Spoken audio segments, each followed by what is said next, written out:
Salawat dan salam akan selalu terlimpahkan kepada Nabi Muhammad Sallallahu Alaihi Wasallam. Mudah-mudahan uh, kita termasuk ke dalam orang-orang yang mendapatkan syafaat yang agung di hari akhir kelak. Begitu juga kepada para sahabatnya, kepada keluarganya, dan mudah-mudahan Allah Subhanahu Wa Taala memberi kekuatan kepada kita semua untuk bisa meneladani sepak terjang mereka yang sangat luar biasa. Amin ya Allah ya Rabbal Alamin. Terima kasih banyak Om Jovan atas kesempatan yang diberikan kepada saya siang ini. Insya Allah sama-sama kita akan bagi-bagi cerita ya. Kembali kita bagi-bagi cerita tentang propaganda komik. Asik. Ini memang agak-agak agak-agak renyah ya, agak-agak renyah judulnya begitu. Tapi mudah-mudahan nanti akan kita dapat kesadaran yang lurus, spirit yang benar begitu tentang bagaimana kondisi kita sebagai kaum muslimin hari ini. Kawan-kawan sekalian, bakal saya tampilkan sedikit slide ya. Slide-nya begini. Sebentar ya. Iya.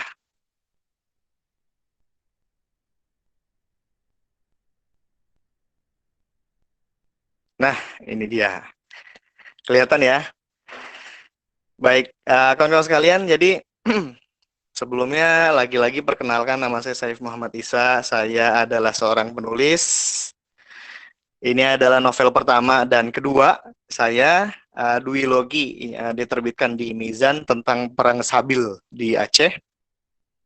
Dan dua novel ini rilis tahun 2010 dan 2011. Selanjutnya ini adalah karya saya berikutnya, serial Gozi yang saya garap bersama Ustadz Felix. Mudah-mudahan kita doakan Ustadz Felix selalu sehat, selalu mendapatkan perlindungan dari Allah Subhanahu Wa Taala dalam setiap aktivitas beliau. Selanjutnya adalah ini dia karya saya yang tentang yang non fiksi ya, tentang biografi Rasulullah Shallallahu Alaihi Wasallam yang dikemas dengan ringan, asyik, ya seru. Mudah-mudahan bisa kemakan ya oleh anak-anak zaman now, anak-anak zaman sekarang, dan mudah-mudahan juga mendorong mereka agar bisa mencintai dan meneladani Rasulullah Shallallahu Alaihi Wasallam. Sama-sama kita berusaha berjuang agar bisa meneladani segala sepak terjang beliau yang sangat luar biasa. Nah, ini adalah karya saya yang berupa skrip komik yang kemudian diangkat menjadi komik oleh ilustrator komik sahabat saya namanya Mas Handri Satria Hanjaya. Ya. Alhamdulillah kalau komik Muhammad Al-Fatih ini sudah tamat, ada 6 seri. Di situ juga ada komik Khalid bin Walid juga. Dan sekarang ini sedang terus menggarap serial komik Salahuddin Al-Ayyubi yang insya Allah akan segera rampung jilid 5-nya. Mohon doa kawan-kawan sekalian juga agar bisa dimudahkan oleh Allah Subhanahu Wa Taala dalam proses penerbitannya. Baik kawan-kawan sekalian,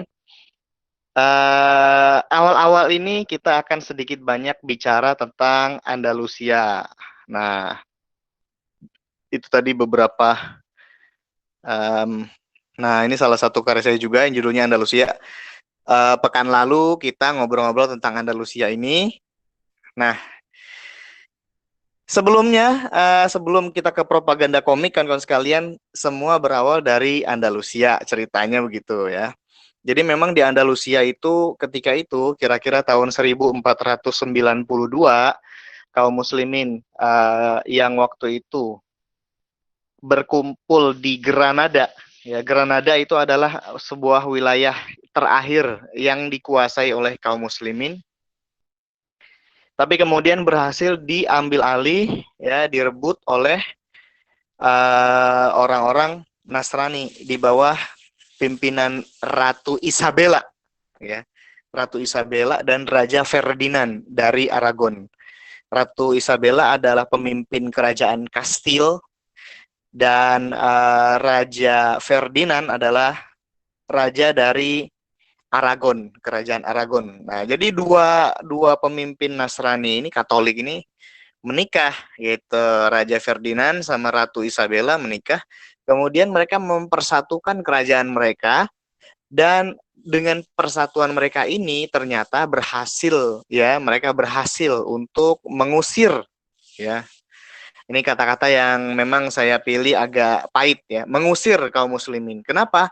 Karena memang waktu itu kaum muslimin berada dalam kondisi yang amat sangat mengerikan, amat sangat menyedihkan, yaitu kondisi terpecah belah, ya, saling menyakiti satu sama lain, saling menuding satu sama lain, gitu. Ya, saling terpecah belah. Ya, makanya karena terpecah belah dan saling menghancurkan satu sama lain itulah kaum kafir menjadi memiliki celah untuk bisa menghancurkan Islam. Ya, jadi kaum muslimin terakhir, ya, kekuasaan Islam terakhir di Granada berhasil direbut dan dimusnahkan oleh Ratu Isabella dan Raja Ferdinand, dan kemudian mereka membangun kerajaan di situ, ya, yang sekarang ini wilayah Spanyol dan Portugal, gitu. Jadi Spanyol, mereka wilayah Spanyol, Portugal punya rajanya sendiri, gitu. Nah, dari sana kawan-kawan sekalian, setelah mereka berhasil mengusir kaum muslimin, ya, tetapi di wilayah lain kaum muslimin, Islam masih tetap berada di atas posisi yang jaya, posisi yang mulia, ya. Waktu itu Sultan Muhammad Al-Fatih berhasil menaklukkan Konstantinopel tahun 1453, ya. Andalusia, kekuasaan Islam di Andalusia runtuh tahun 1492, begitu. Nah, jadi memang kekuasaan Sultan Muhammad Al-Fatih dan penaklukan Konstantinopel yang berhasil itu telah membawa pengaruh yang sangat besar bagi Andalusia, ya, bagi kerajaan-kerajaan Kristen di Andalusia. Nah, ternyata kawan-kawan sekalian, karena Konstantinopel sudah berhasil dikuasai oleh kaum muslimin dan keagungan, ya, kekhilafahan Turki Utsmani juga telah semakin bercokol di tengah-tengah wilayah itu, ya kan, semakin kuat, semakin hebat. Nah, orang-orang Nasrani di kawasan Portugal, kawasan Spanyol, tidak lagi menikmati jalur laut untuk mendapatkan lada, gitu, untuk mendapatkan rempah-rempah. Karena pasar rempah-rempah yang tadinya di Konstantinopel ditutup oleh Sultan Muhammad Al-Fatih bagi kerajaan Portugal dan kerajaan Spanyol, karena Sultan Muhammad Al-Fatih tahu betul, ya, kerajaan Portugal dan kerajaan Spanyol itu menyakiti kaum muslimin, gitu. Nah, makanya kemudian kerajaan Portugal dan kerajaan Spanyol itu mengutus orang-orang dan pelaut-pelaut terbaik mereka untuk melakukan pelayaran-pelayaran, pengembaraan-pengembaraan ke dunia timur, agar mereka mendapatkan lada dan rempah-rempah secara langsung dari sumbernya, begitu. Ya, maka itulah yang kemudian mendorong mereka, orang-orang seperti Vasco da Gama, ya kan, Francesco Pizarro, Hernando Cortés misalnya, Fernando de Magalhães misalnya, begitu-begitu, ya, Christopher Columbus, ya.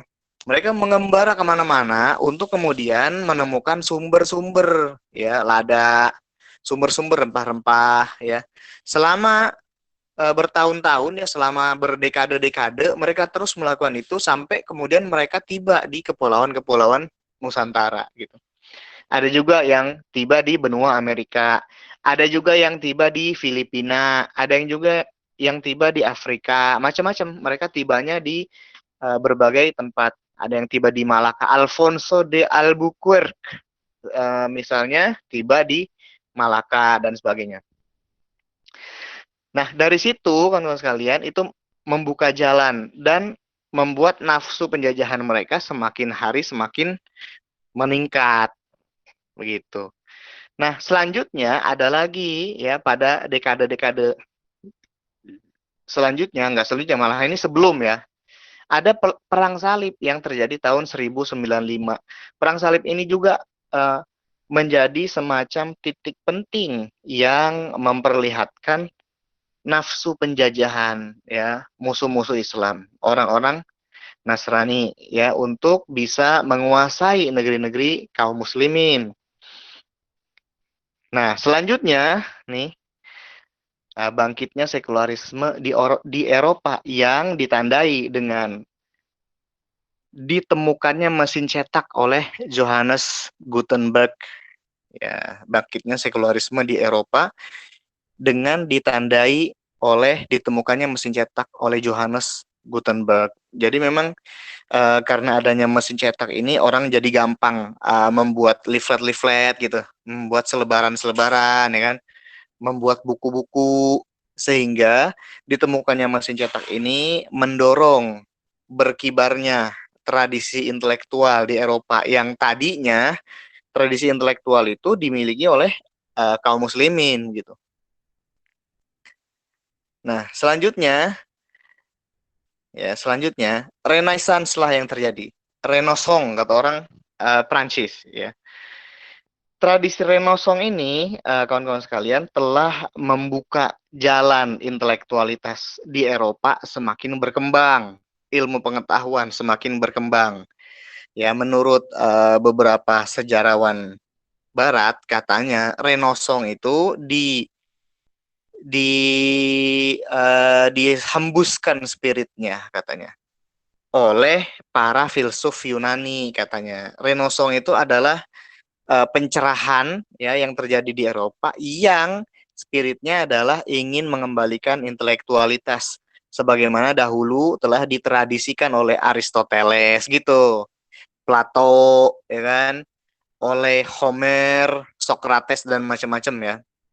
Padahal sebenarnya ya Renaissance di Eropa itu karena terinspirasi oleh peradaban Islam yang sudah maju ya secara sangat gemilang ya di negeri-negeri kaum muslimin seperti Andalusia, Baghdad dan kota-kota kaum muslimin lainnya gitu. Nah, kemudian kawan-kawan sekalian, setelah terjadinya Renaissance itu ya kan, intelektualisme di Eropa semakin hari semakin meningkat ya.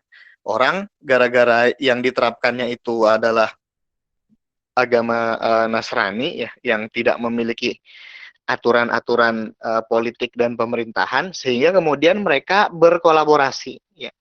Jadi institusi agama Nasrani yaitu kepausan gitu kan, mereka melakukan yang namanya kolaborasi dengan raja-raja di Eropa. Kerajaan Prancis misalnya, kerajaan Jerman misalnya, kekaisaran Jerman, kerajaan Inggris dan sebagainya. Mereka berkolaborasi dengan para raja dan monarki-monarki yang ada untuk menguasai rakyat, untuk menindas rakyat. Rakyat hidup dalam penderitaan yang sangat parah dan sangat menyedihkan, memilukan. Ya, sampai-sampai kalau misalnya kawan-kawan pernah baca ada satu karikatur ya pernah dimuat di buku sejarah SMA zaman tahun 2003 2002 gitu ya. Waktu saya masih kelas 1 SMA kalau nggak salah kelas 1 SMA ya. Berarti saya udah tua banget ya. Ya. Kira-kira begitulah ya. Nah, jadi waktu kelas 1 SMA kalau nggak salah pelajaran sejarah itu ada kebangkitan Eropa gitu-gitu. Nah, di situ dimuat tentang tentang bab revolusi Prancis di buku paket itu dimuat ada gambar uh, ada gambar orang kurus kering gitu kan mewakili perlambang rakyat jelata begitu. Nah, dia merangkak gitu kan di atas punggungnya duduklah paus, kemudian para raja, kemudian para pendeta gitu. Nah, gambar karikatur ini kan kalau sekalian ingin seolah-olah ingin menyampaikan bahwa rakyat itu ya kan kurus kering, miskin, menderita sengsara itu karena tiga pihak yang duduk di atas punggungnya yang menindas mereka. Itulah paus gitu, para raja ya dan para pendeta. Kayak begitu. Nah, makanya kemudian setelah intelektualisme di Eropa berkembang, maka yang menyusul kemudian sekularisme, ya kan? Sekularisme memisahkan agama dari kehidupan. Karena itu tidak perlu untuk mengatur kehidupan. Agama Nasrani, kata mereka, tidak perlu dipakai untuk mengatur urusan-urusan masyarakat, urusan urusan politik, pemerintahan, tidak perlu. Monarki juga katanya. Para raja juga itu yang didukung ya oleh gereja waktu itu, oleh kepausan, oleh Vatikan, juga tidak perlu ada lagi. Makanya revolusi Prancis, ya, kerajaan Prancis itu, monarki Prancis itu diruntuhkan. Ya, makanya raja Prancis yang terakhir dipenggal pakai gun itu ya, yang mesin pemenggal itu termasuk permaisurinya Marie Antoinette juga dipenggal pakai gun, ya. Yang kemudian didirikan adalah pemerintah sekuler republik, ya, dengan spirit liberté, égalité, fraternité, gitu-gitu. Ya, kemudian dengan sistem republik yang digagas oleh Montesquieu, Trias Politica, gitu kan, eksekutif, legislatif, judikatif, hal-hal yang kayak gitu-gitu ya. Nah, itulah yang terjadi di revolusi Prancis. Nah, selanjutnya ya, kemajuan dalam Renaissance, mendorong revolusi teknologi di Eropa ya. Kira-kira pada abad ke-18 Masehi, akhir abad ke-18. James Watt menemukan mesin uap. Dan memang dari mesin uap inilah, kawan-kawan sekalian, pengembangannya pesat dan cepat. Dari mesin uap ini bisa dikembangkan kapal. Yang kapalnya itu kalau pakai mesin uap gak usah pakai yung lagi gitu, ya. Kemudian ada juga mental, ya. Kalau misalnya digerakin pakai mesin uap, kita untuk membuat kain bisa dilakukan dengan cepat, masak gitu. Jadi mesin uap ini bisa dipakai kemana-mana, gitu. Bisa dipakai untuk mempercepat dan mengefisienkan segala hal.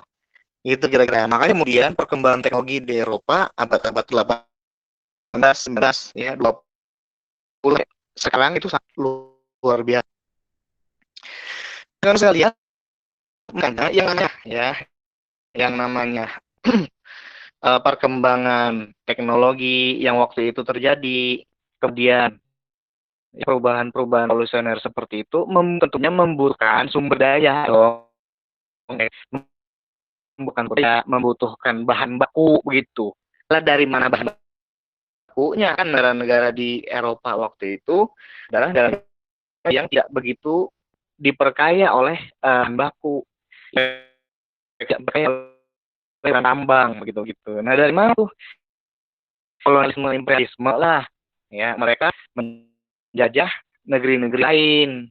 Inggris, ya, Belanda menjajah Indonesia, Nusantara, ya kan. Prancis menjajah Aljazair gitu. Afwan, Kang Isa. Italia, Kang, dan sebagainya. Afwan. Hah? Halo, Kang. Suaranya putus-putus. Ya,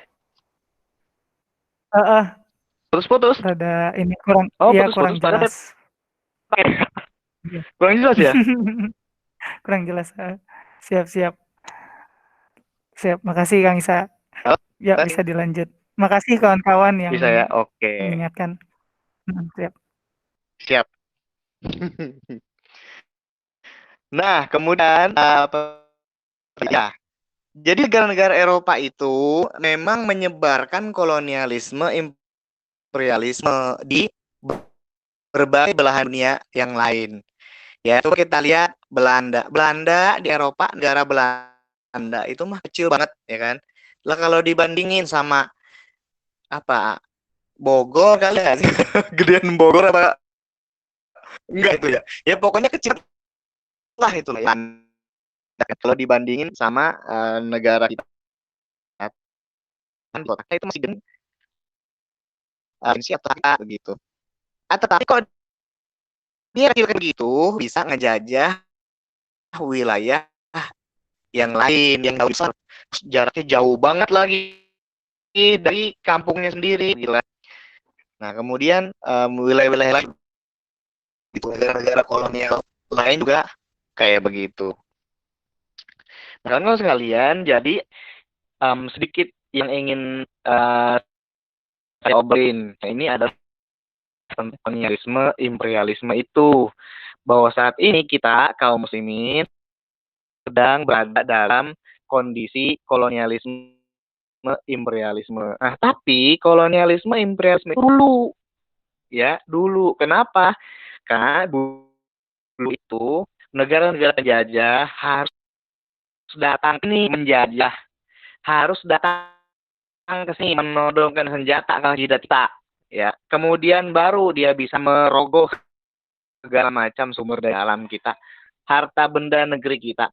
Dia mengerahkan uang, tentara, prajurit, ya, untuk bertempur melawan kita. Kolonialisme begitu, ya. Tetapi kemudian, ya, negara-negara yang menjadi korban kolonialisme itu kan dimerdekakan tuh, ya kan? Indonesia merdeka tahun 1945, Malaysia dimerdekakan tahun 1946, misalnya. India tahun 1950-an mereka. Nah, udah banyak negara-negara yang dimerdekakan karena kolonialisme, imperialisme ternyata menghasilkan permusuhan, menghasilkan perlawanan.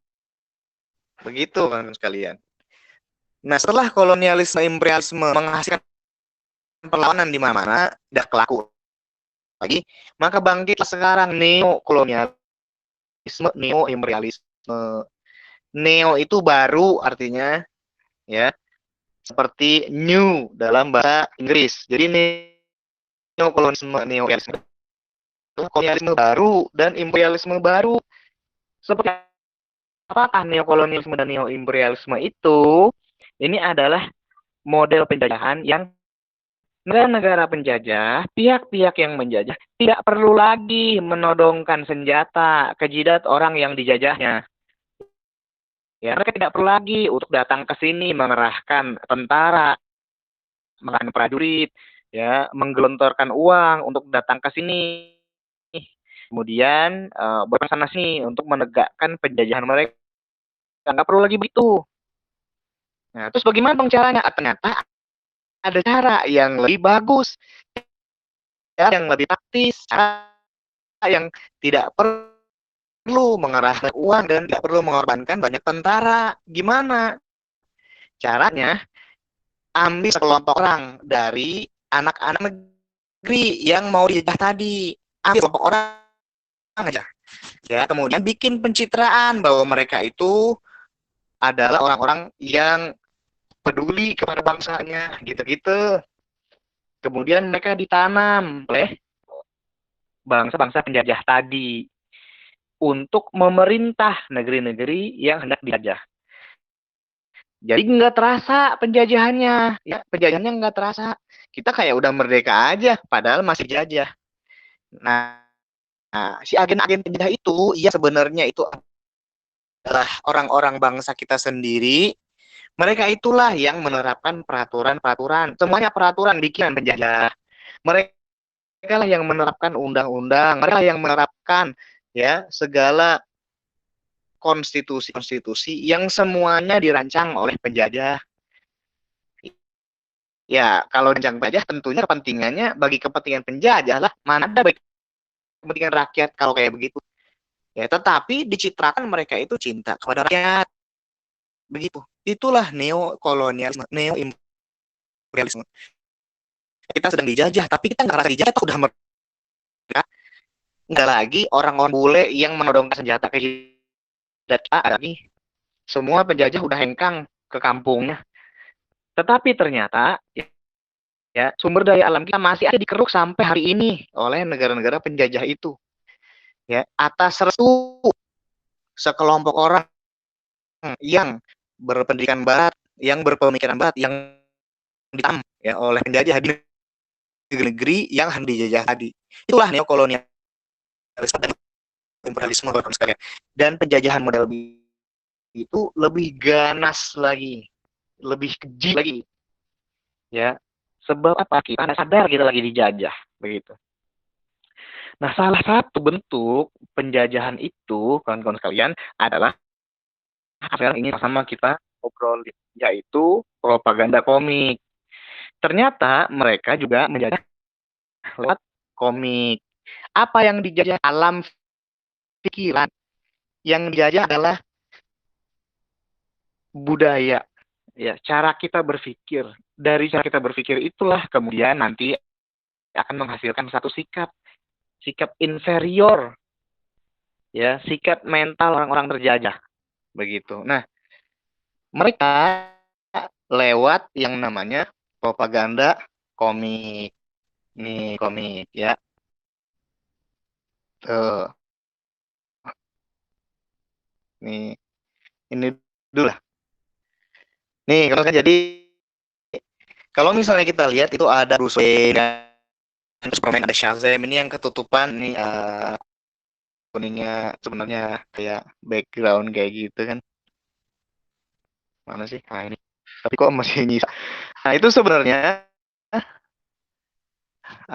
ya itu dari Wonder Woman itu gitu, ketutupan kuning itu gitu.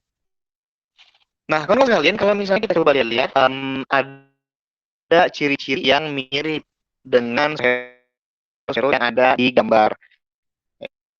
Ya, kalau misalnya biasanya saya presentasi itu saya tanya ini persamaannya apa? Persamaannya ya sama-sama sama-sama superhero misalnya. Ya sama-sama superhero tapi bukan itu kira-kira yang dimaksud. Jadi persamaannya apa? Persamaannya ternyata sama-sama hitam semua rambut. Nah, semua rambut hitam, ada garis-garis bayang-bayang agak biru ya, saya umum hitam. Kenapa begitu? Karena ya mereka semua mencirikan orang Yahudi gitu. Jadi beberapa ciri orang Yahudi itu mukanya bule-bule tapi rambutnya hitam. Begitu kira-kira kawan sekalian. Nah, nih ya nih. Nah, tuh.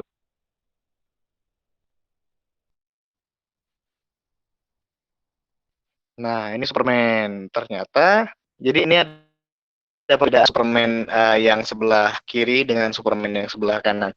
Superman yang sebelah kiri celana dalamnya masih di luar, Superman sebelah kanan celana dalam sudah di dalam begitu ya. Ini buatan si Jim Lee. Gambar ini buatan si Jim Lee dan Superman yang sebelah kanan yang celana dalamnya sudah di dalam itu dibuat pasca rilis film Man of Steel, ya, itu film itulah yang pertama kali membuat tren baru pemain celana dalamnya di dalam gitu kan. Nah ini juga artikel yang menduga bahwa Superman itu Yahudi, bahwa memang ada akar Yahudi ya dari superhero terhebat di Amerika. Tidak aneh, kenapa? Sebab memang yang membuat Superman itu ya kan Jerry Siegel dan Joe Shuster, memang mereka itu orang Yahudi gitu ceritanya. Ya, nah selanjutnya nih dan selain mereka itu Yahudi ya mereka membawa keadilan dan keadilan dalam perspektif Amerika tentunya itu kalian. Nah selanjutnya kita punya The Caped Crusaders, ya, si Batman. Ini Batman nih. Ya, Batman ini adalah salah satu superhero ya yang punya dua kepribadian, sebagai Batman dan sebagai si Bruce Wayne ya. Kalau siang jadi Bruce Wayne, kalau malam jadi Batman gitu. Dia orang kaya, dia tidak punya kekuatan super secara spesifik, tapi dia menempa diri tempat sehingga jadi jago berbagai bela diri. Dia juga memiliki intelektualitas yang jago menyelidiki dan mengintai si Batman ini. Makanya kemudian dia menjadi salah satu yang penting di Justice League. Justice League. Ya. Dan Batman ini yang dalam satu cerita komiknya berhasil mengalahkan Superman. Padahal, teman-teman sekalian, padahal Batman tidak memiliki kekuatan super tersendiri. Apa kekuatan supernya Batman? Gak ada. Kekuatan supernya adalah otaknya dan uangnya gitu kan ya. Nah, ini salah satu adegan komik di mana dipukul si Superman sama Batman karena Batman udah megang kartu asnya, udah megang kelemahan Superman, satu-satunya kelemahan Superman yaitu batu Krypton yang hijau-hijau nggak jelas gitu kan kawan. Nah, ternyata Batman juga ya dia diciptakan oleh Bob Kane ya. Dan Bob Kane ini tak lain dan tak bukan adalah juga seorang Yahudi gitu. Ya, keturunan Yahudi. Selanjutnya Kapten Amerika. Nah, Kapten Amerika ya begitu-begitu juga, sama-sama aja ya kan. Gitu. Jack Kirby yang menciptakan Kapten Amerika. Dan Jack Kirby ini adalah keturunan imigran Yahudi Austria ya, yang memang diciptakannya pada abad-abad ke-20, awal-awal abad 20 masa Perang Dunia Kedua. Tuh, Joe Simon sama Jack Kirby. Nah, begituan kalian. Selanjutnya ada Wonder Woman. Ya Wonder Woman jagoan superhero cewek sendiri ya kan. Siapa nama aslinya? Diana kalau nggak salah ya. Diana, dia dari Amazon gitu ya kan.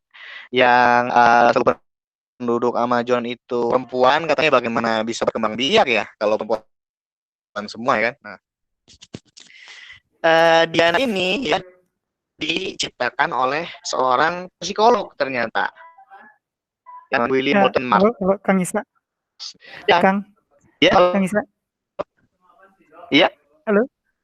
Om, Halo, testing. kayaknya better di ini aja di restart dulu ya sambil nungguin. Jadi keluar nanti masuk lagi. Gitu kali ya. Boleh, boleh.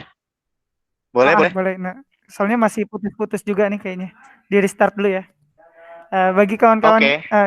wadah inspirasi semua, mohon maaf karena ada gangguan teknis gitu ya. Insya Allah kita akan beberapa menit ke depan menunggu Kang Isa untuk melanjutkan kajiannya. Insya Allah kita akan sama-sama melanjutkan kajiannya bersama Kang Isa. Siap. Maaf karena ada gangguan teknis gitu ya. Kang Isa bisa di Iya. restart dulu handphonenya nanti. Restart handphonenya. Maksudnya keluar dulu baru masuk lagi Kang. Insya Allah 2 menit kita nunggu. 2 menit.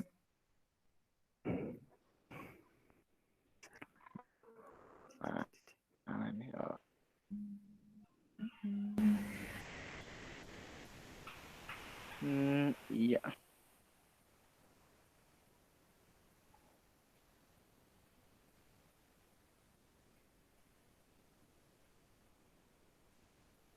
اللهم إني أعوذ بك من البرص والجنون والجذام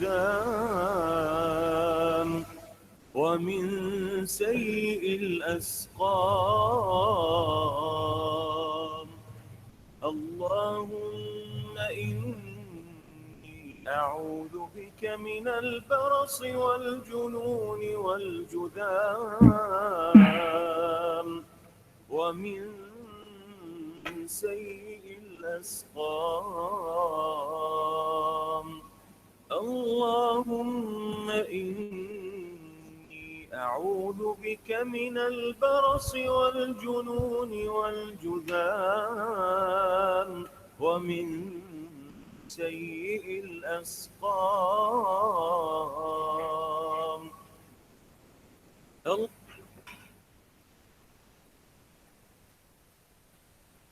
Abdurrahman bin Auf salah satu sifat ciri khasnya. Semua sahabat suka bersedekah, tapi Abdurrahman ini luar biasa dalam sedekah. Luar biasa.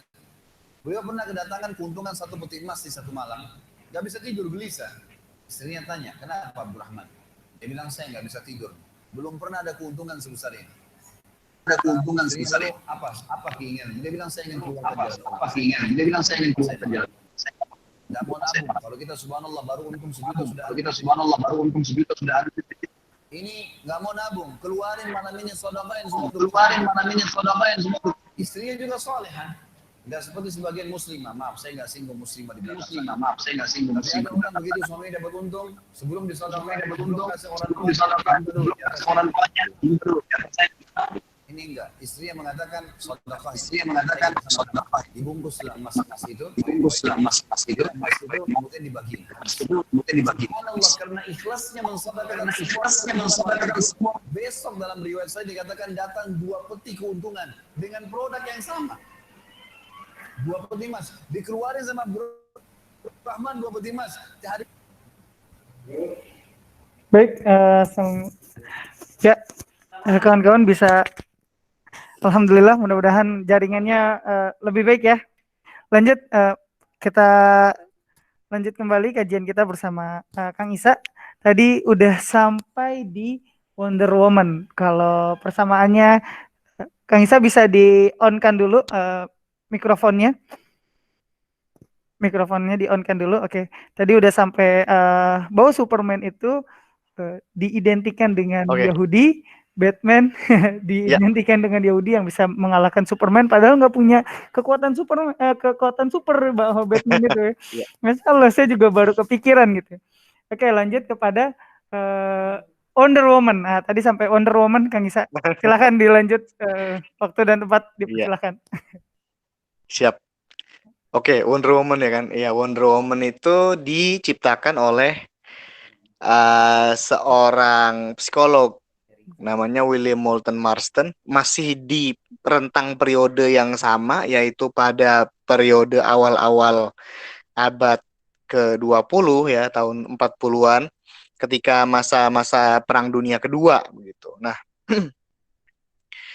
buat yang ini dia terinspirasi oleh feminisme gitu. Jadi memang ketika itu zaman di mana wanita memang masih dilecehkan ya di Amerika terutama.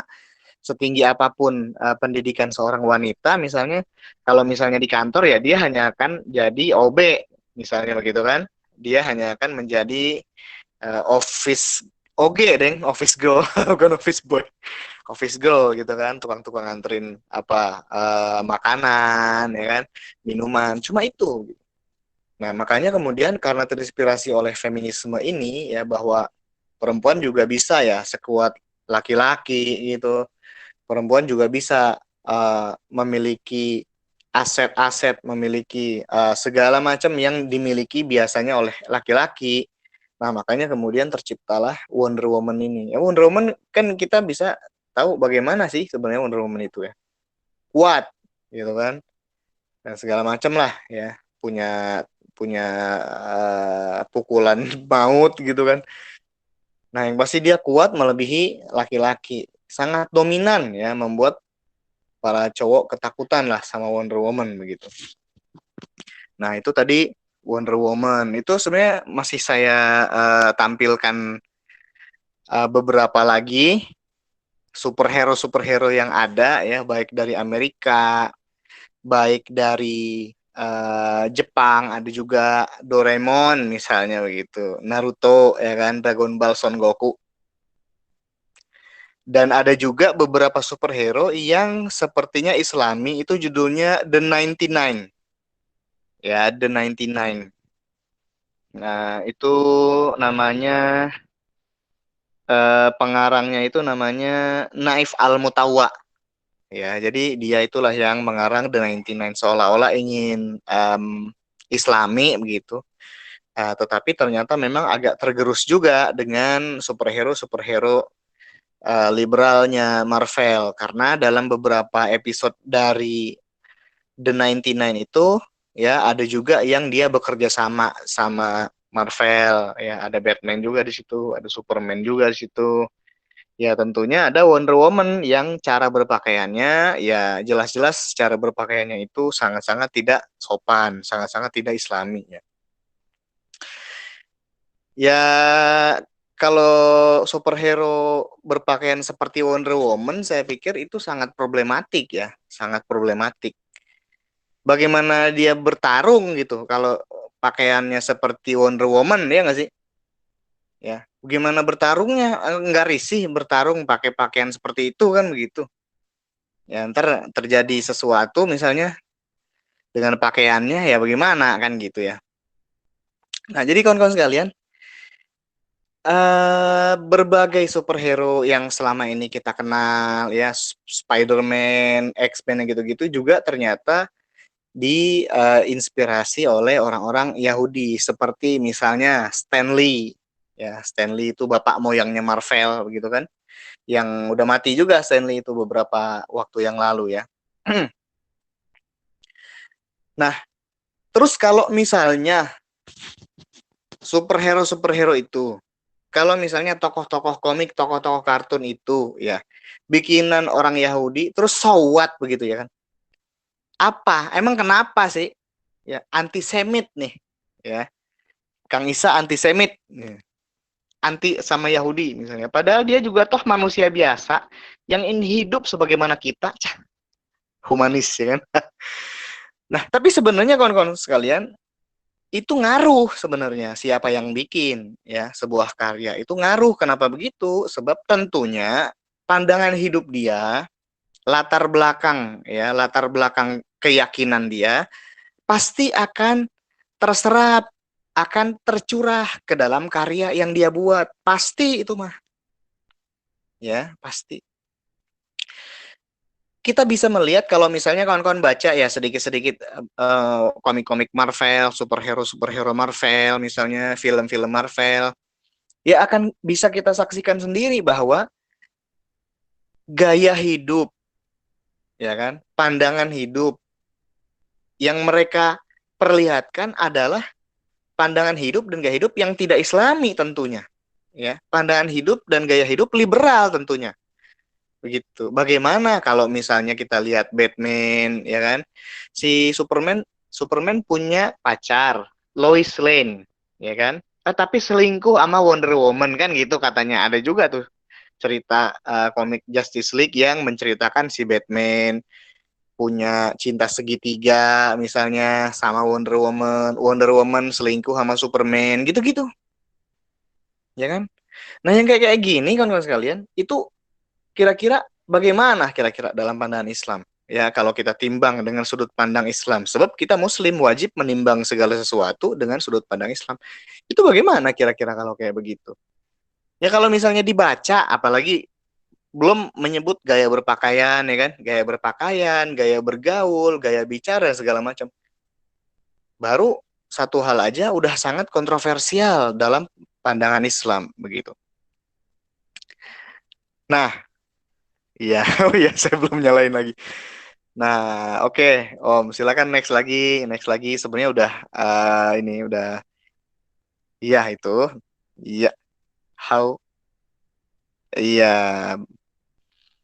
Nah, itulah dia, karena sekalian bangsa Yahudi mempunyai harapan dan cita-cita yang ideal bagi kaumnya, yaitu seperti Bruce Wayne yang menguasai segala sektor, kuat seperti Superman yang tidak bisa dikalahkan, wanitanya sekuat Wonder Woman. Semuanya dilatar belakangi oleh kehidupan orang Yahudi yang tertindas. Jadi memang mereka itu semuanya, segala superhero yang mereka buat, itu dilatar belakangi oleh pengalaman-pengalaman mereka, keyakinan-keyakinan mereka, ya, oleh pandangan hidup mereka. Tentunya semuanya itu berbeda, berlawanan, bertentangan dengan pandangan hidup kita sebagai seorang Muslim. Ya, jadi nggak bisa kita sebut. Emang kalau Yahudi, emang kenapa?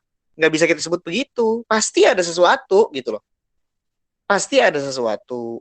Ya, coba kalau misalnya karya-karya kayak gitu, komik-komik kayak begitu, yang ceritanya kayak kayak gitu dibaca sama adik-adik kita, sama anak-anak kecil, ya, sama adik-adik kita misalnya, yang masih SMP, apa masih SD, bagaimana kira-kira ntar cara dia berpikir? Ya, dicontoh lah itu ntar bagaimana cara si Superman ya bergaul sama Wonder Woman kali gitu. Dicontoh lah bagaimana secara si Batman bergaul sama Wonder Woman ke. Nah, kan begitu kira-kira. Jadi terus kalau dibikin sama Yahudi, kalau Spider-Man dibikin sama Yahudi, Superman, Batman dibikin sama Yahudi, terus kenapa? Ya kenapa? Kenapa-napa justru gitu.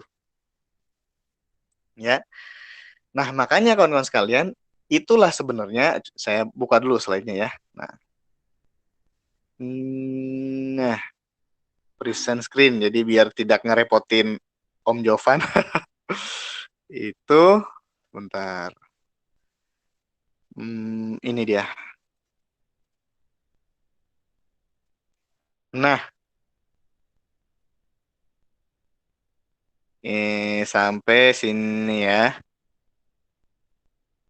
Nih, sampai sini. Nah, ini dia kawan-kawan. Tuh, Stanley ya kan, Stanley.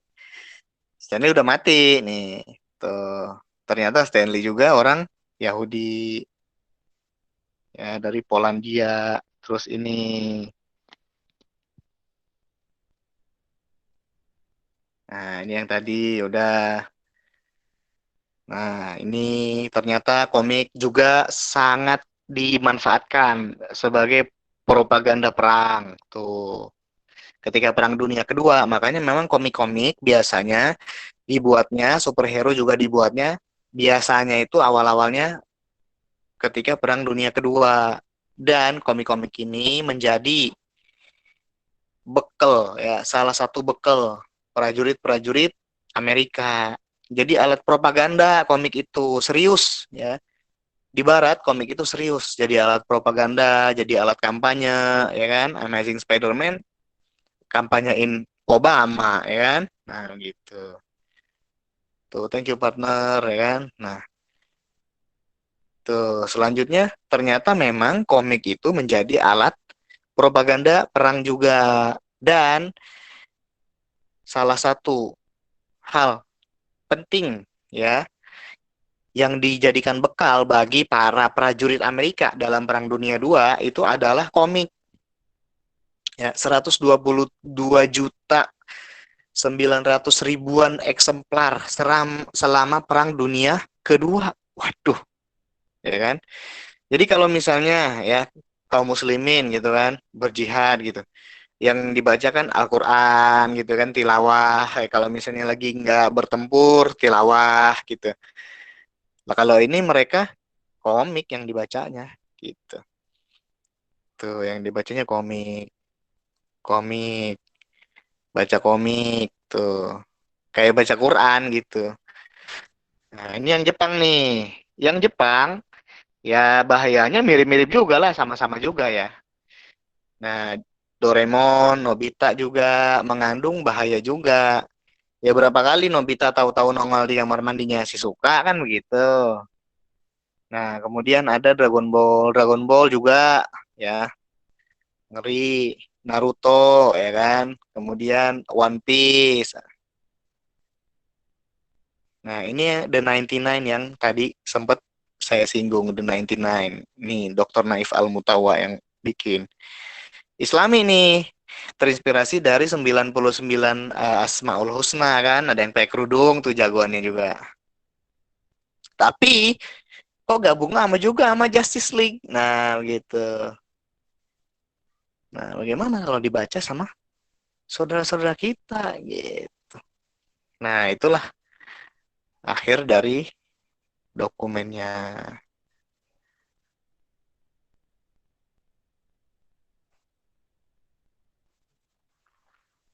Iya, stop presenting. Oke, nah, kawan-kawan sekalian, jadi sebagaimana yang tadi udah sama-sama kita obrolin, jadi yang namanya dunia komik, dunia superhero, ya, dunia story-story kayak gitu, itu semuanya adalah, nggak semuanya sih ya, umumnya ya, yang besar-besar, yang kokoh kuat-kuat itu dibangun sama orang Yahudi dari semenjak awal abad ke-20 Perang Dunia Kedua.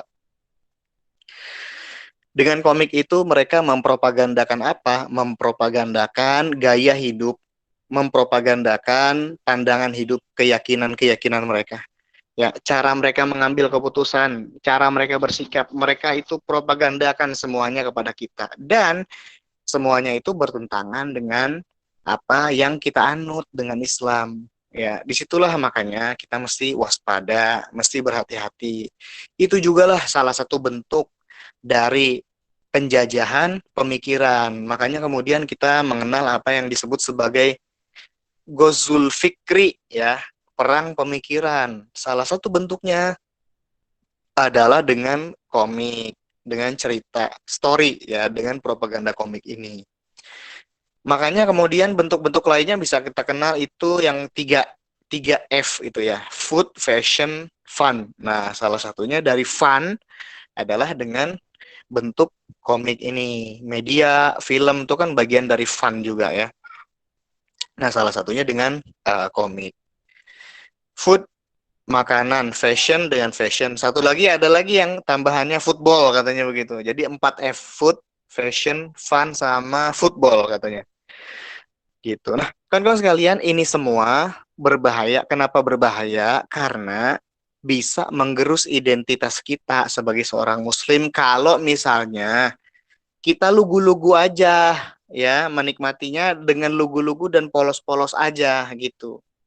Ya, seperti kalau misalnya karya-karya liberal seperti itu dikonsumsi oleh adik-adik kita ya, oleh anak-anak kita misalnya, yang mereka itu masih masih lugu, masih polos, ya kan, kemudian tahu-tahu bacanya Batman, Superman, Justice League itu mau bagaimana ntar udah gede gitu. Kayak gitu kan sekalian. Jadi itu semua adalah bentuk neo-imperialisme, neo-kolonialisme yang kesemuanya akan membuat pemikiran kita terjajah dan membuat akidah kita tergerus gitu. Disitulah kita mesti waspada. Ya, bukannya nggak boleh secara total misalnya begitu ya, nggak juga sih ya. Apapun apa namanya, secara secara syar'i ya, bentuk-bentuk karya, buku, gambar dan sebagainya masih mubah hukumnya, masih boleh hukumnya. Nah, hanya saja tetap harus terkait dengan hukum-hukum syariat yang lain. Hukum dasarnya, hukum asalnya mubah, tetapi tetap harus terkait dengan hukum-hukum syariah yang lain. Kalau misalnya gara-gara baca komik, kemudian jadi ngikutin gaya hidup orang liberal, gaya hidup orang Yahudi, ya bagaimana? Berarti kayak begitu mah menjadi bermasalah baca komiknya, ya menjadi tidak boleh baca komik kalau misalnya kayak begitu gitu. Nah, makanya di sini dibutuhkan kewaspadaan kita. Hati-hati sama adik-adik kita, hati-hati sama anak-anak kita. Insya Allah mudah-mudahan masih banyak karya-karya lain. Yaitu kan salah satunya saya juga bergerak, berupaya untuk menghadirkan karya-karya alternatif juga gitu. Yang memang mudah-mudahan ya mau menyaingi Marvel, wah itu mau bagaimana caranya ya. Tapi kalau Allah berkehendak mudah-mudahan memang tujuan kita itu ya. Menyaingi Marvel, ya, biar jangan sampai kalah pamor terus gitu kan ya, pahlawan-pahlawan Islam gitu, superhero-superhero Islam jangan sampai kalah pamor sama superhero-superhero yang tidak benar, yang tidak baik begitu. Nah, demikian kawan-kawan sekalian, mudah-mudahan ada manfaatnya. Sementara sekian dulu yang bisa saya sharing siang ini. Billahi taufiq wal hidayah. Wassalamualaikum warahmatullahi wabarakatuh. Saya kembalikan kepada Om Jovan. Silakan Om.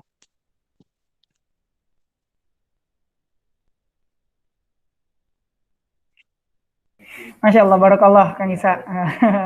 Terima kasih kawan-kawan semua yang sudah bersabar dengan kondisi yang kurang memungkinkan ternyata ya.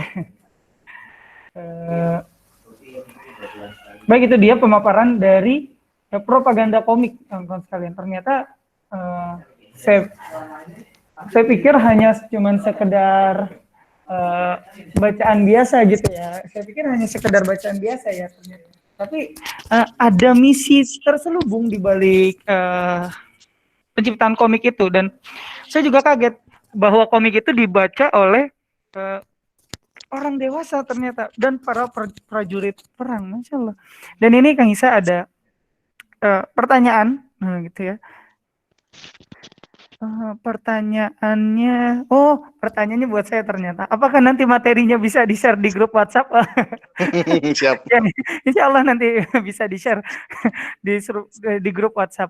Karena ada beberapa materi yang tertinggal karena kendala suara terputus. Insya Allah.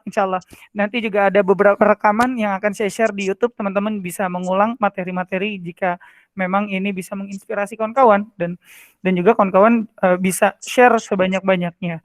Bagi kawan-kawan yang ingin bertanya boleh tuliskan. Oh ini baru saya umumkan langsung ada yang bertanya. Pertanyaannya adalah, apa perbedaan propaganda dan konspirasi? Silakan Kang Isa, apa Wow, perbedaan propaganda dan konspirasi? Silakan. iya baik. Terima kasih banyak Om. Terima kasih banyak juga buat kawan-kawan semua. Jadi propaganda sama konspirasi itu adalah dua hal yang berbeda tapi bisa jadi saling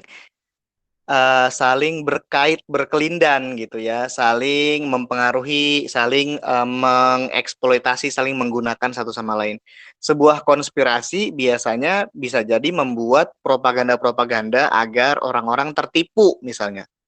Ya gitu. Jadi kalau konspirasi itu secara sederhana bisa kita maknai misalnya sebagai persekongkolan ya, sesuatu yang sifatnya sembunyi-sembunyi gitu kan, sesuatu yang sifatnya diam-diam, dia merencanakan sesuatu begitu untuk kemudian dia menjalankan ya, menjalankan konspirasinya atau rencananya itu tadi agar bisa terwujud ya, biasanya dengan cara-cara yang tidak baik, cara-cara yang tidak benar gitu. Nah, sementara propaganda itu adalah sebuah tindakan atau sebuah aktivitas melemparkan semacam informasi kepada masyarakat luas ya, untuk ditujukan demi maksud-maksud tertentu. Ya kayak misalnya dulu zamannya Nazi ada menteri propaganda gitu. Menteri propaganda itu namanya si Joseph Goebbels ya. Menteri propaganda ini ngapain kerjanya? Ya, itu bahkan salah satu menteri terpenting dalam jajaran pemerintahan Adolf Hitler, itulah menteri propaganda, si Joseph Goebbels. Ngapain tugas dia? Tugas dia adalah menciptakan berbagai media, ya, menciptakan berbagai media, baik itu film, ya kan, baik itu media cetak, koran, pamflet-pamflet, ya, segala media-media yang tujuannya adalah menyebarkan berbagai macam informasi, baik informasinya itu informasi palsu atau informasi yang benar gitu, untuk menciptakan kesan, ya, untuk menciptakan kesan bahwa si Adolf Hitler itu berhasil memimpin gitu. Dia pemimpin yang sukses, kayak dalam tanda kutip kayak pencitraan gitu. Nah, itulah dia propaganda. Dia melontarkan berbagai macam informasi, ya, terlepas informasinya benar atau informasinya menyesatkan gitu, kepada khalayak ramai melalui berbagai media untuk meraih tujuan-tujuan tertentu. Itu propaganda. Nah, konspirasi biasanya memang menggunakan propaganda untuk mewujudkan tujuan-tujuannya, ya. Sementara kalau propaganda itu alat.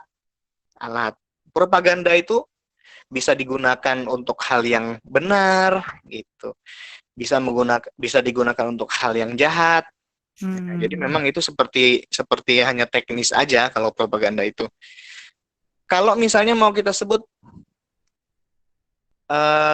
menyeru ke jalan Islam, ya, dakwah itu pada hakikatnya propaganda juga gitu.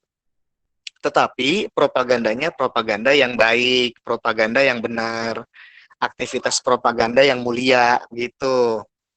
Nah, jadi dia memberi informasi kepada khalayak ramai, kepada umum untuk mewujudkan tujuan-tujuan tertentu gitu kira-kira.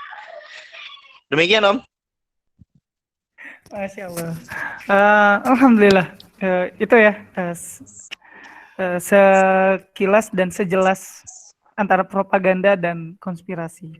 Ini ada juga pertanyaan. Sebetulnya ada 2 pertanyaan, tapi kayaknya saya hanya membacakan 1 pertanyaan. Wah, nambah lagi pertanyaannya. Bagi kawan-kawan yang belum bisa terjawab pertanyaannya, mohon maaf karena memang waktunya gitu ya. Nanti insya Allah bisa didiskusikan di channel-channel Instagram ataupun media sosial kita gitu. Ini ada pertanyaan, bedanya Menteri Propaganda dan Menkominfo, enggak lah ya itu ya. Iya. Ini Assalamualaikum, mau bertanya, bagaimana potensi komik dakwah ke depan? Sedangkan komik lokal yang tema masih umum saja sulit sekali menjangkau audiens, apalagi segmentasi lebih dikhususkan pada komik dakwah. Monggo, Bang. Iya, wah ini sangat segmented dan memang saya bergerak di bidang itu ya. Jadi ini sangat cocok juga, sangat pas juga pertanyaannya. Jadi ya kawan-kawan sekalian, saya juga bergerak di dalam dunia publishing, ya tulis menulis, bikin skrip, kemudian skripnya diangkat jadi komik, begitu. Dan memang harus kita akui juga gitu ya, harus kita akui juga bahwa komik-komik Islami ya, komik-komik pahlawan Islam gitu, memang masih masih cukup kalah pamor sih ya ketimbang Marvel, Spider-Man, Batman, DC Comics misalnya. Betul, memang masih sangat tertinggal gitu. Ya, karena bisa dibayangkan mereka punya kekuatan yang sangat luar biasa dari segi finansial ya. Dananya banyak, duitnya ya, bejibun gitu. Film-filmnya juga, wah itu kalau Marvel Avengers saja ditungguin orang satu planet bumi begitu kan ya. Nah, sementara komik-komik pahlawan Islam pada kemana gitu kan. Nah, hanya saja kawan-kawan sekalian,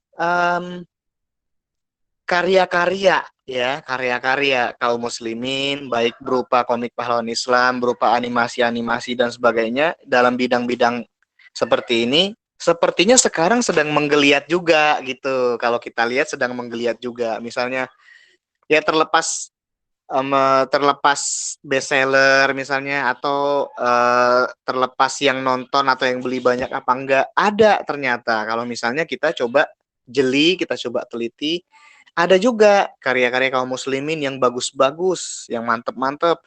Kalau di dunia animasi film misalnya ada film yang lumayan tuh judulnya Bilal misalnya gitu-gitu kan, Bilal A New Breed of Hero misalnya, tentang Bilal, walaupun memang agak-agak nilai Islamnya agak-agak dikurangin di film itu. Jadi seperti seolah-olah dia hanya ingin membebaskan diri dari perbudakan aja gitu kan. Padahal kan Bilal berjuang demi Islam gitu, bukan sekedar demi membebaskan diri dari perbudakan gitu ya. Kayak gitu. Nah, beberapa karya-karya saya juga Sultan Muhammad Al-Fatih yang diterbitkan oleh Pustaka Al-Kausar misalnya. Kemudian komik Salahuddin Al-Ayyubi yang juga diterbitkan Al-Kausar, ada novel Gozi yang terbitkan Al-Fatih, ada juga buku The Amazing Rasulullah ya, yang terbitkan oleh Gozi Publishing. Insya Allah nanti akan rilis juga komik Cut Nyadin ya, sedang dipersiapkan komik Cut Nyadin, rilis oleh Gozi Publishing juga gitu. Karya-karya lain juga banyak, ada komiknya Mas Feby misalnya, Mas Feby Jenggoten itu komik tentang hadis-hadis, tentang sunnah-sunnah. Ada komik Pengen Jadi Baik misalnya, itu komik bikinannya Omsku ya kan. Nah, kita pada kenal masing-masing pekerja-pekerja kreatif Muslim. Insya Allah kita juga bikin komunitas-komunitas biar sama-sama saling bantu, sama-sama saling tolong. Geliatnya udah kelihatan ya, geliatnya udah kelihatan dan memang butuh dukungan tentunya dari kaum muslimin, dari umat ya. Kaum muslimin adalah salah satu komunitas agama yang terbanyak jumlahnya, mestinya mendukung karya-karya yang Islami, mendukung komik-komik pahlawan Islam misalnya, mendukung animasi-animasi Islam gitu. Kenapa Marvel, kenapa DC komik, Superman, Batman masih berkibar sampai sekarang, kawan-kawan sekalian? Salah satunya adalah karena orang Islam juga masih mengagung-agungkan mereka gitu. Ya coba kalau misalnya beralihlah ya. Bukan berarti kita nggak usah sama sekali, nggak begitu juga, itu udah terkait fikih harus dibahas secara lebih mendalam, lebih mendetil begitu ya. Nah, baca karya-karya kaum muslimin, nikmati karya-karya kaum muslimin, beli karya-karya kaum muslimin. Insya Allah itu bakal makin membuat karya-karya kaum muslimin itu berkibar, ya, makin membesar dan mudah-mudahan bisa menyaingi karya-karya liberal, karya-karya Yahudi, Marvel, Spider-Man, Batman dan segala macam ya.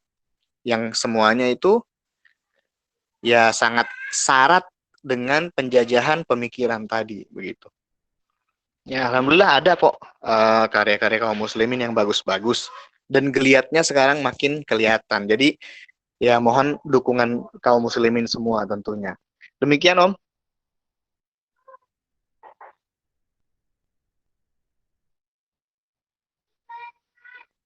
Ya, halo. Ya, ya. Iya, Masya Allah. Alhamdulillah. siap. Ah, itu dia. Ada beberapa pertanyaan lagi, tapi mungkin karena memang waktunya terbatas gitu ya, nanti insya Allah kita akan sama-sama bahas di grup channel Telegram kita ataupun sosial media kita. Bagi kawan-kawan yang ingin melihat rekaman-rekaman sebelumnya, insya Allah akan saya share di channel YouTube yang nanti channel YouTube-nya akan di-share di Telegram. Jadi gabung dulu di Telegram, kawan-kawan semua gitu. Ada pertanyaan, tapi ini terkait dengan pandangan pembicara. Nanti insya Allah saya akan minta Kang Isa untuk mengungkapkan pandangannya tentang hilafiyah dan sebagainya gitu ya. Ya. Nah, kawan-kawan sekalian, saya mau menginformasikan bahwa besok Ahad 12 April 2020 insya Allah akan ada Ustadz Azam yang membahas tentang menyongsong abad kebangkitan gitu. Ustadz Azam ini adalah aktivis Islam yang masih aktif sekali gitu ya, dan beliau sebagai alumni UGM insya Allah masih di link sama, dan tunggu tayangan bersama Ustadz Azam. Bagi yang ingin men-share agenda ini, kami sangat berterima kasih kepada teman-teman semua. Semoga upayanya bisa bagian daripada dakwah. Ada juga program kita untuk membagi-bagikan buku. Ini dia salah satu upaya kita agar buku-buku Islami ini banyak yang meminati gitu ya. Kalau membelinya saja mungkin terlalu berat, nah maka kita coba bagi-bagikan buku ini secara gratis. Dari mana ininya? Patungan dari teman-teman sekalian gitu. Boleh silahkan salurkan dukungan teman-teman kepada program bagi-bagi buku ini. Apa buku yang dibagikan? Tentu kami sangat selektif buku yang dibagikan untuk bisa membangkitkan inspirasi dan juga menginspirasi banyak orang gitu. Apa yang buku yang akan dibagikan? Ya ini dia buku Amazing Rasulullah SAW. Kisah Rasulullah yang sangat menakjubkan, Masya Allah. Program ini dibuka dari tanggal 3 April sampai tanggal 24 April. Bagi teman-teman yang ingin ikut mendukung program ini, silahkan. Dan atau bagi teman-teman yang ingin berdakwah, men-share program ini, monggo silahkan. Kami sangat berterima kasih. Jangan ragu untuk berdakwah karena Rasulullah menyarankan sampaikan dariku walau satu ayat gitu ya. Dan Imam Hasan Al-Basri, andai kata seorang muslim tidak memberi nasihat kepada saudaranya kecuali setelah dirinya menjadi orang yang sempurna, niscaya tidak akan ada para pemberi nasihat. Nah, ini nasihat daripada ulama. Teman-teman yang, saya belum bisa nih Kang untuk berdakwah, silahkan gabung di Wadah Inspirasi dan share sebanyak-banyaknya informasi yang tim Wadah Inspirasi ini berikan kepada teman-teman semua. Tinggal share-share. Bayangkan jempol Anda mengantarkan Anda ke dalam surga. Mungkin itu yang bisa saya sampaikan. Terima kasih banyak, jazakumullah kepada kawan-kawan semua yang menyimak, dan juga khususnya kepada Kang Isa yang telah memaparkan materinya sehingga kita semua insya Allah bisa menjadi pintar gitu ya. Kata Rasulullah, man yuridillahu bihi khairan yufaqihu fiddin. Siapa yang ridhoi kebaikan kepadanya, maka dia akan paham tentang agama. Gitu, Masya Allah. Sekian dari saya. Wabillahi taufiq wal hidayah. Wassalamualaikum warahmatullahi wabarakatuh. Waalaikumsalam.